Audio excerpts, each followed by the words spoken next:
it wasn't much of a test when they did started developing the AI technology. It was at the very beginning when humans weren't anywhere close to being outgunned. But it became much more than an over glorified calculator. In fact, now it's responding, it's self learning, it's changing its own code, it's becoming something more than I think anybody ever expected. While I think human beings did know that there would be eventually something potentially more intelligent than us, we kind of thought it was coming from the alien realm instead of us creating the alien here on the planet.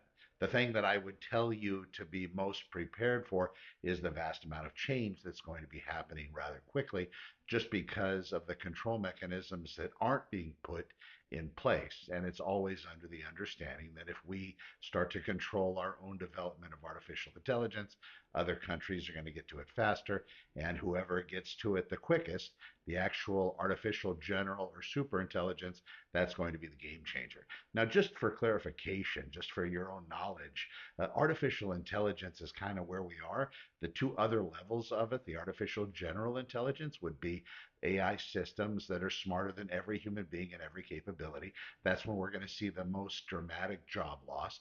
And then above that, artificial superintelligence, that's more about control of the systems over us. So now they can establish goals, they can fulfill those goals, and they can do, unless parameters are put in, they will do whatever it takes to get to that goal. So when people are telling them to do something, they have to be very careful, especially once they have the power and the encoding to be able to be in different areas of society. So, for example, the stock market, AI is running a lot of those systems. Unless they have a parameter that says this is just general panic, not a reason to sell off all the shares because you see some kind of a decline in the stock prices or some kind of decline in human sentiment or human purchase ability or human desire to buy this particular stock, don't just sell everything off arbitrarily. There needs to be a protection put in place, understanding that AI doesn't understand human panic or human nuance. It understands it because it's learned about it in some way, but it doesn't know what it is to be human.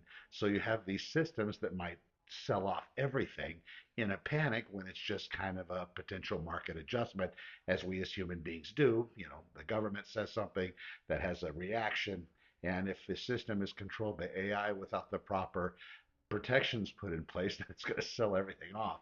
So that's just something to consider on a very small level. And then you can, of course, carry that out into different aspects of artificial intelligence and what it's put in charge of and what it controls. If you want to see more information about this, send to claritaai.com. Join the community. It's free, it's mine, and we'll see you in the next one.